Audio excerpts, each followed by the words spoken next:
Well, welcome back, everyone, to the Brian Crombie Radio Hour. So that was just a fascinating conversation with Brian Lee Crawley, where he put forward, I think, two general points of view. The first is that he thought that geography is dominant from a trade standpoint, and so therefore we had to get closer to the United States, and so therefore he was effectively arguing that in this time of trade disputes, we needed to renegotiate the NAFTA, the CUSMA, whatever you want to call it, and actually become closer, economically integrated with the United States.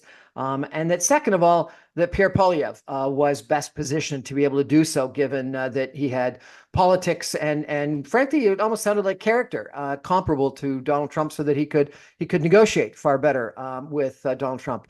So I thought it would be interesting to potentially get a counterpoint to that. And so I reached out to a gentleman that I've had the privilege of interviewing before, Douglas Elliott, who's a partner in a law firm. He's a very experienced human rights lawyer, civil litigator, etc. And he posted just the other day a very interesting article about campaign negligence or campaign genius, which best describes the Conservative campaign.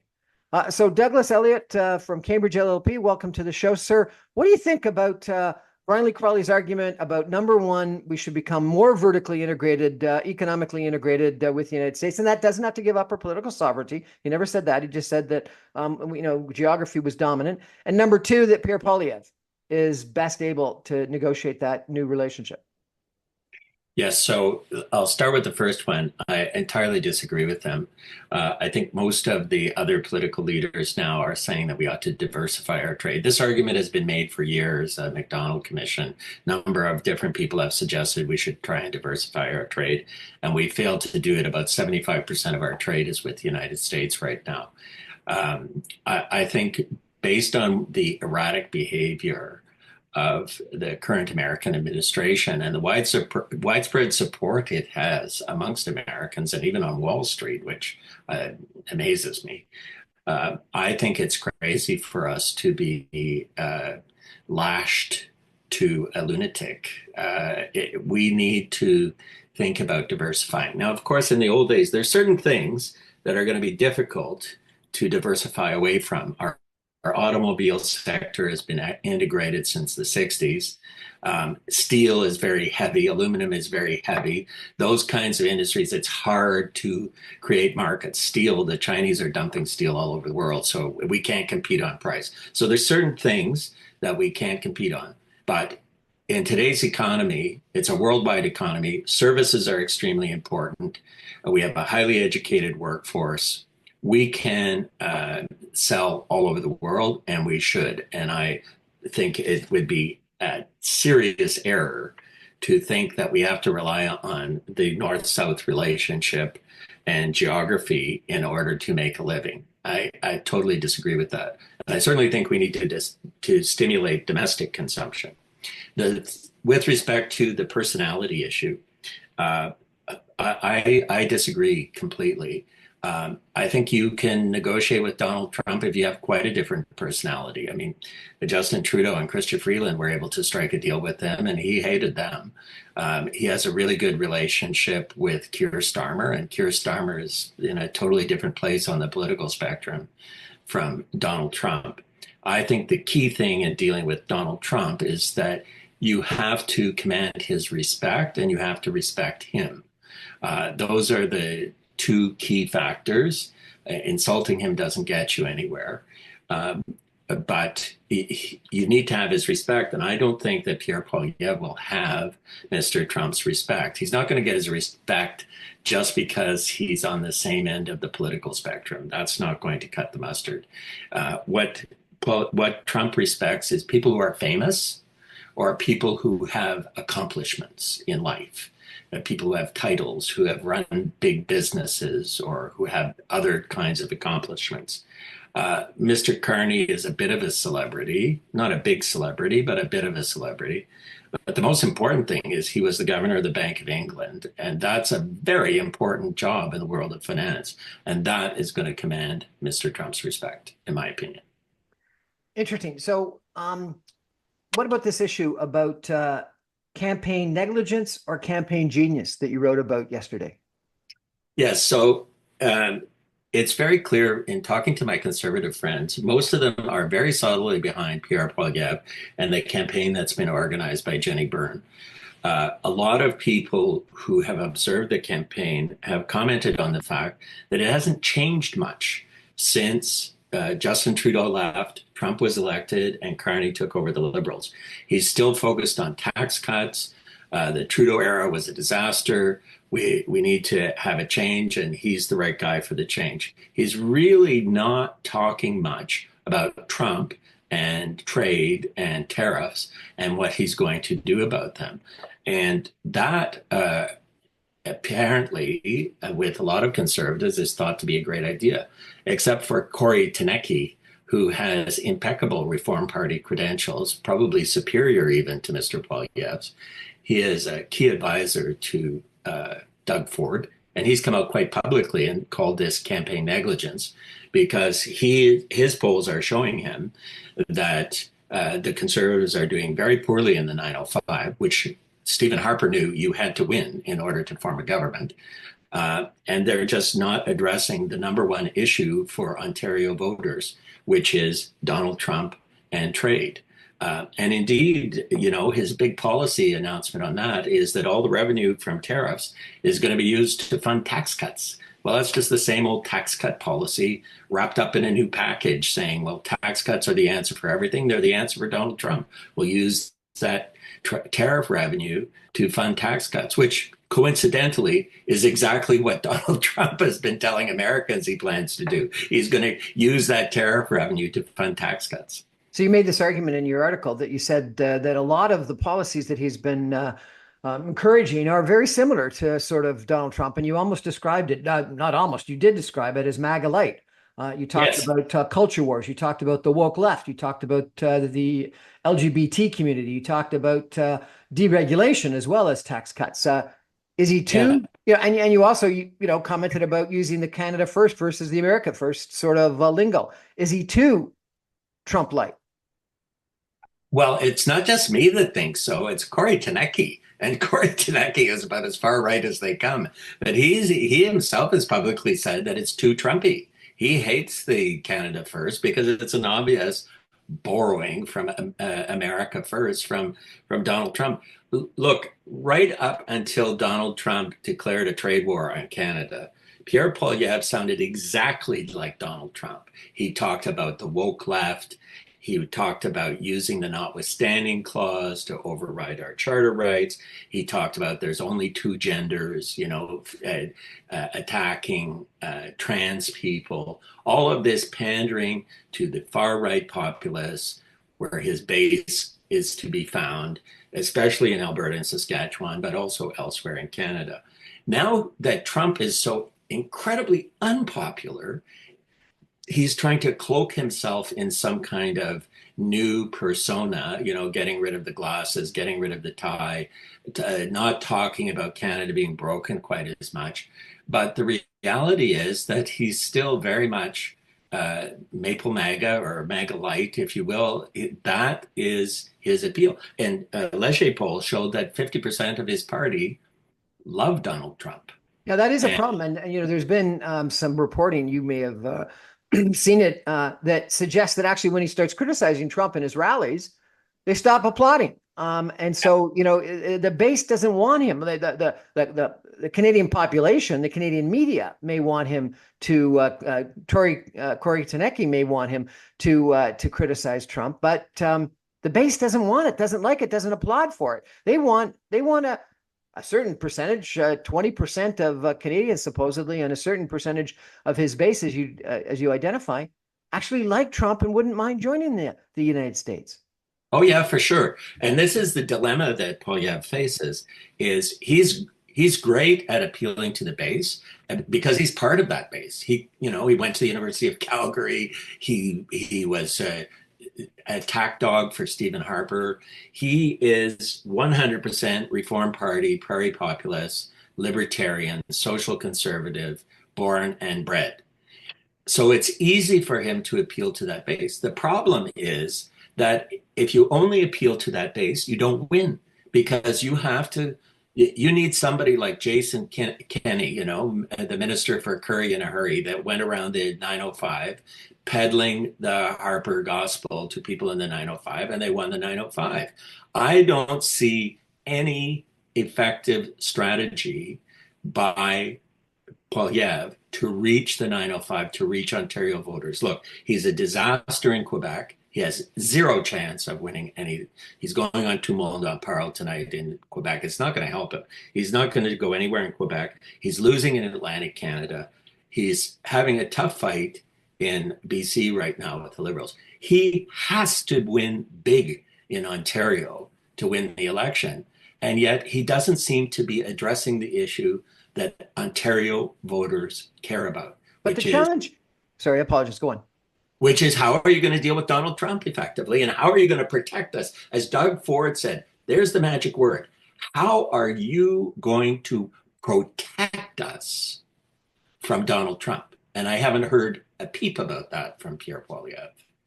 So what's turn yourself around for a second and think about whether you were advising Pierre Poilievre. What would you suggest he do? Some people have said he needs to go on Fox News and be critical of Trump, but he's just not willing to do that. No, if I was him, I would sit down with Doug Ford and I would ask Doug Ford, how do I turn this around in Ontario? I would, if necessary, I would tell Jenny Byrne that she's got to sit down with her old colleague, Corey Tenecki, bury the hatchet, and figure out how they're going to win Ontario and how they can appeal to Ontario voters. I think that's why Corey Tenecki has been speaking publicly. I don't think he wants Poilievre to lose. I think he's trying to send up flares to Ottawa, to his old friend Jenny Byrne, and say, you guys are going to lose this election for us. He has been saying that it's going to be like an annihilation or a catastrophe for them, and they don't seem to be listening. They're sticking to it, and maybe it'll work. It worked for Trump. Trump stuck to the base. He got the base out.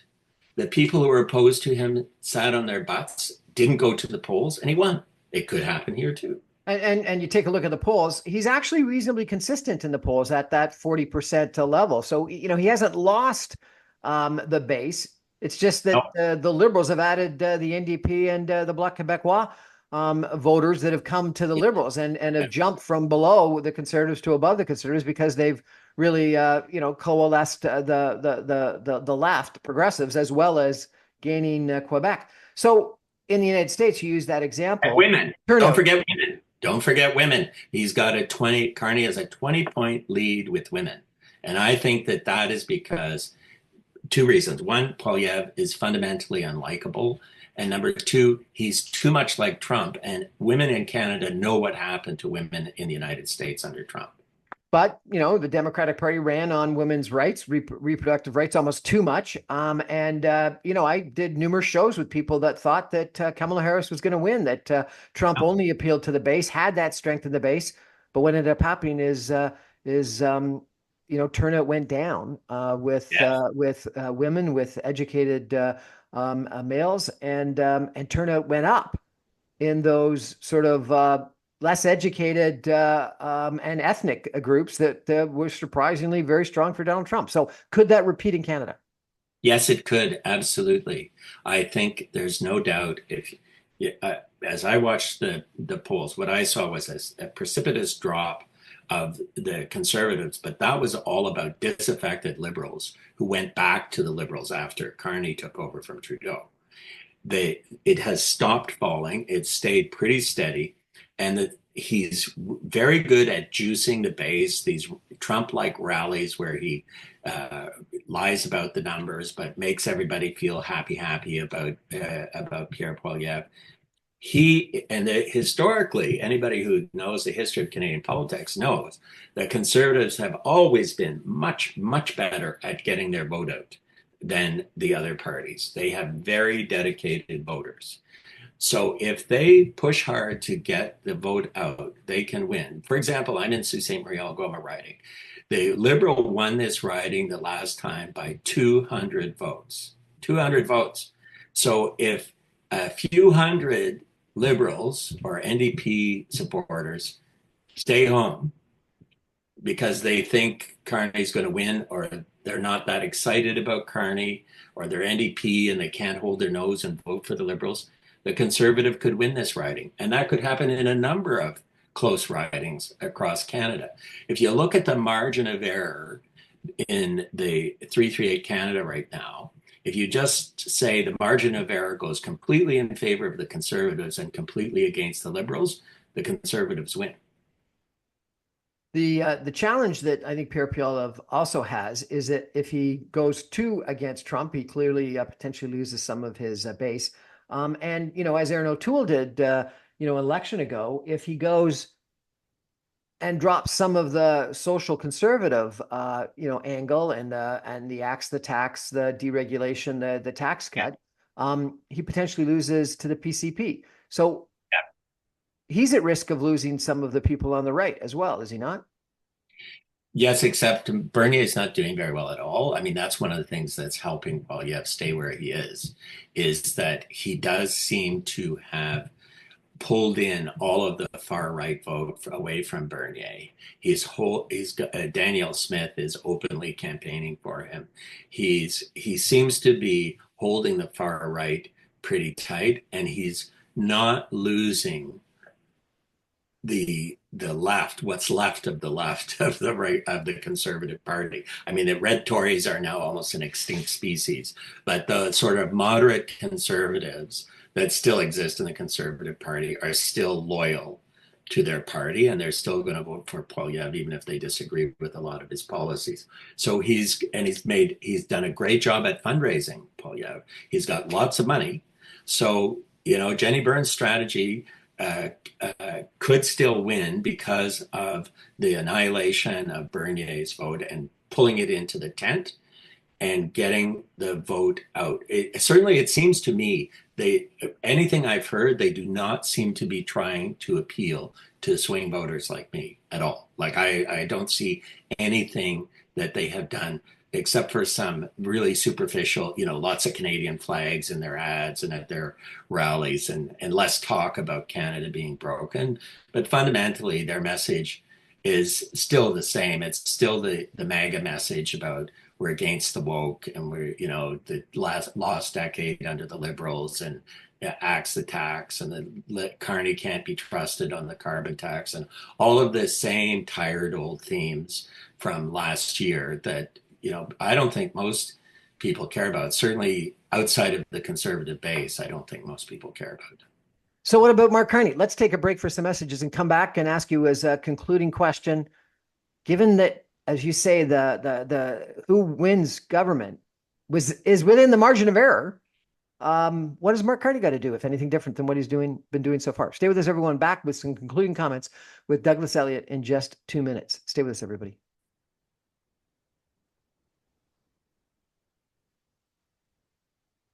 Well, welcome back, everyone, to the Brian Crombie Radio. I've had a fascinating evening tonight. First of all, we had Brian Lee Crowley from the MacDonald Law Institute, and he was arguing that we need to not go tit for tat on reciprocal tariffs with the United States. We need to get more vertically integrated. So we need to renegotiate NAFTA. We can't piss off President Donald Trump, and that Pierre Poilievre is best able to carry that out, given that he's got similar character, similar political points of view. And then we spent some time with Douglas Elliott, who is a litigator with a big law firm, does civil litigation and human rights litigation. And he's arguing the opposite, that we need to diversify our trade away from the United States, something that we've been trying to do since, I don't know, Pierre Elliott Trudeau started arguing that we needed a third option, and that we can't get too tied in with, I think you used the word a lunatic. That's kind of an interesting description of the American president. And then you suggested that Pierre Poilievre's campaign was too right-wing, to similar to what they would have run against Justin Trudeau, axe the tax, deregulation, tax cuts, etc., and wasn't Doug Ford like enough in regards to talking about being strong, standing strong against Donald Trump. So the question, I guess, I got to ask you to close is, given that you've said that the polls are within the margin of error right now as to who forms government, Mark Carney, what does he do? Does he just stay the course? Does he have to do anything differently? Mostly it's about staying the course and not screwing up, not making a serious mistake, especially when it comes to Donald Trump. Donald Trump every day, he changes his mind about what he's doing. That's why I use the term lunatic. He's erratic. He totally unpredictable. And so Mark Carney has to respond maturely and effectively to everything that Donald Trump does between now and election day. That's his number one job, and not to screw up. The other thing that I think a slight change in emphasis, Doug Ford used this word protect. I'm going to protect you from Donald Trump. I'm going to defend Canadians. I'm going to extend protection to workers who are affected and businesses who are affected.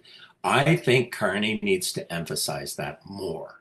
It's a key difference between his platform, which looks at kind of COVID-19 kind of supports for businesses and workers affected by Trump's trade war, versus Poilievre, who is only going to give a tiny amount to those affected workers. I think that's a cruel policy. And I think a lot of Canadians don't really realize that there is that difference between the Conservatives and the Liberals. And I think it's Carney's job to drive that home. Well, as you pointed out, Poilievre's policy is that all the money raised from tariffs, if there are reciprocal tariffs put in place, is going to go to tax cuts. And it's difficult to save any money through a tax cut if you've lost your job. Absolutely. And if you're business, and the same thing with you, if you have a business, there's a huge, not just the big businesses like, the steel companies, but all the small businesses that get crushed, the restaurants that serve the workers, all the little businesses, especially in one industry towns like Sault Ste. Marie, if the steel mill gets hit, all of the peripheral businesses from law firms to hairdressers are all going to suffer as a result of the trade war. And I think that Doug Ford and Mark Carney and Jagmeet Singh for that matter, are on the right track by thinking about how do we support workers and businesses. And tax cuts, I don't need a tax cut. I'd love to have one, but I don't need one. My job is not going to be directly impacted by the trade war. I'm concerned about the guys down the road at the steel mill. I'm concerned about the auto workers in Ingersoll and Oshawa and Windsor. Those are the people that I'm concerned about. And I believe that's what most Canadians are concerned about. We all want to stand together, united, elbows up. But just because we have our elbows up doesn't mean we can't reach out a hand to help up a Canadian who's been kicked down by Donald Trump. Douglas, I got a minute left for one last question, if I could. You've got huge experience in negotiation and litigation. What about this question about, do you do tit for tat and match every tariff with a reciprocal tariff, or do you do as Brian Lee Crowley said? It says no, just don't become the antagonist and allow Trump to blame U.S. inflation on you and just sit back. I think you have to be strong, but strong doesn't necessarily mean tit for tat. The reason that Donald Trump backed down recently is because because the bond market was finally suffering, and he was facing a Liz Truss kind of situation where the whole US economy was threatening to go down the toilet because of what he was doing. And those treasury bills were being sold by the people he was trying to hurt. They were being sold by the Europeans, by the Chinese, and maybe even by the Canadians. I think selective tariffs, selective trade measures are useful in drawing attention to our unhappiness. For example, taking American booze off the shelves. It only hit one industry, but it got the two senators from Kentucky, who are both Republicans, standing up and saying, hey, this is crazy. And so it helped us. And it also got huge news coverage in the United States. And Trump cares about that. So let's be smart and not just knee-jerk tit for tat, because knee-jerk tit for tat, that's not going to help us. This is going to be an interesting 2 weeks as we come up to Election Day. Thank you so much, Douglas Elliott, for joining us tonight. That's my show for tonight, everybody. Thank you for joining. I remind you, I'm on every Monday through Friday at 6 o'clock on 960 AM. And I just heard that we're going to have a special election night coverage. So put that in your calendar. Thanks. Good night, Excellent. everybody. Thank you, Douglas.